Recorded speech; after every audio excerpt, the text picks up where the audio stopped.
Construction ఇండస్ట్రీకి సంబంధించి flush doors అనేవి వస్తున్నాయి కొత్తగా. ఇవి చాలా హెల్ప్‌ఫుల్ అవుతున్నాయి. అసలు ఈ కన్‌స్ట్రక్షన్ సెక్టార్ వాళ్ళు ఎగబడి మరీ ఈ ఫ్లష్ డోర్స్‌ని కొంటున్నారు. అది తయారు చేసుకుంటున్నారు గనుక, ఈ బిజినెస్ గనక చేస్తే సక్సెస్ అవుతామా లేదా అని కనుక్కొని ఆల్రెడీ చేసిన వాళ్ళతో మాట్లాడి వీడియో చేస్తున్నా. సో, నాకు చాలా హెల్ప్‌ఫుల్ అవుతది. ఒక్క లైక్ ఇవ్వండి అంతే. నేను 1000 లైక్స్ టార్గెట్ పెట్టుకున్న ఈ వీడియోకి. దయచేసి ఒక లైక్ ఇచ్చేసి మీరు వీడియో చూడడం కంటిన్యూ చేయండి. సో, ఈ ఫ్లష్ డోర్స్ పరిశ్రమ అంటే దీన్ని అసలు ప్రత్యేకత ఏంటి? దీనికి డిమాండ్ ఏ రకంగా ఉంటుంది? అనేది చూస్తే అంటే house houses, commercial buildings, residential buildings, apartments ఇట్లా ఏ బిల్డింగ్‌కైనా మెయిన్ డోర్‌గా వచ్చేటువంటి తలుపు గట్టిగా, మన్నిగ్గా ఉండడం ఇంపార్టెంట్ గదా! సో, లోపలుండే రూమ్స్ గానీ, బాత్రూమ్స్ గానీ అంటే బయట ఉన్నంత గట్టిగా లోపల ఆ డోర్స్ ఉండవసరం లేదు. సో, అందువల్ల తక్కువ బరువు, గట్టిదనం, ఎక్కువ కాలం మన్నికతో పాటుగా తక్కువ ధరలో నడిపించేటువంటి తలుపుల్ని లోపల తలుపులుగా బిగించడానికి చాలామంది ఇంట్రెస్ట్ చూపిస్తున్నారు ఈ రోజుల్లో. సో, దీన్ని ఫ్లష్ డోర్స్ అని పిలుస్తారు బేసిక్‌గా. సో, భవన నిర్మాణ రంగం, కన్‌స్ట్రక్షన్ రంగం అభివృద్ధి చెందుతున్న టైంలో తక్కువ ఖర్చుతో లభించే కిచెన్, బాత్రూమ్ ఇంటీరియర్స్‌కి సంబంధించినటువంటి విండోస్‌కి, డోర్స్‌కి డిమాండ్ బాగా పెరుగుతుంది. మెంబ్రేన్ డోర్స్ అంటే ఈ ఫ్లష్ డోర్స్ యొక్క తయారీ గురించి మనం తెలుసుకుందాం. ఫిక్స్డ్ లెంగ్త్, విడ్త్‌గా ఉండేటువంటి ఫ్రేమ్స్‌ని హార్డ్ వుడెన్ బార్స్‌తో వీళ్ళు తయారు చేస్తారు. ఈ ఫ్రేమ్ కింద పైన, కింద ప్లైవుడ్డు లేదా ఫైబర్ బోర్డ్స్‌ని అమరుస్తారనమాట. ఈ మధ్య భాగాన్ని కొంతమంది ఖాళీగా ఇంకొంతమంది థర్మాకోల్ షీల్డ్స్‌తో మలుస్తూ ఉంటారు. ఈ విధంగా తయారైనటువంటి తలుపుల్ని ఫ్లష్ డోర్స్ అని పిలుస్తారనమాట. చాలా తక్కువలో వస్తాయి. చాలా చీప్‌గా బట్ క్వాలిటీ ఉంటాయి. సీఎస్‌టీ రూటర్ సహాయంతో బయట వైపుకి అందమైనటువంటి డిజైన్స్‌ని ఏస్తారు. ఈ బోర్డ్ సర్ఫేస్ బాగా నీట్‌గా క్లీన్ చేసి ఒక స్పెషల్ మెషిన్ ఉంటది. దాన్ని ఉపయోగించి పీవీసీ ఫిల్మ్స్‌ని 4 వైపులా లామినేట్ చేస్తారు. ఇది రకరకాల రంగుల్లో సెల్ఫ్ డిజైన్స్‌లో ఉంటదనమాట. దానివల్ల లామినేషన్ చేసినటువంటి తలుపుకి అసలు రంగులెయ్యక్కర్ల మీకు. రంగు ఖర్చు కూడా మిగులుతది. సో, ఇవి తడిసినా కూడా చెడిపోవు. ఎందుకంటే పీవీసీ లాంటివి యూజ్ చేశారు కాబట్టి. కనీసం 10 సంవత్సరాల మన్నికనేది ఉంటదనమాట.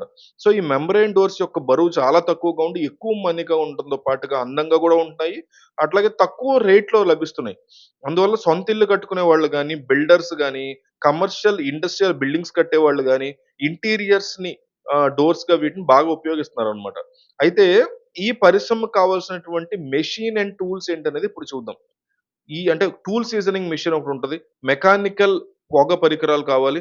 బ్లూ ఆబ్లికేటర్ అని ఒకటుంటది అది కావాలి. ఎలక్ట్రిక్ ప్లస్ సీఏసీ రూటర్ అని ఒకటుంటది అది కావాలి. వాక్యూమ్ మెంబ్రేన్ డ్రెస్ కావాలి. డస్ట్ కలెక్టర్ కావాలి. ఇతరత్ర పరికరాలు అవసరం అవుతాయి. ఇప్పుడు ఈ పరిశ్రమకు కావాల్సినటువంటి రా మెటీరియల్ ఏంటనేది తెలుసుకుందాం. అంటే కోత మిషన్లు ఉంటది చూసారా? సా మిల్ అంటారు. అక్కడి నుంచి సేకరించినటువంటి చెక్క ముక్కలు ఇంపార్టెంట్. వుడెన్ బార్స్ అంటాం.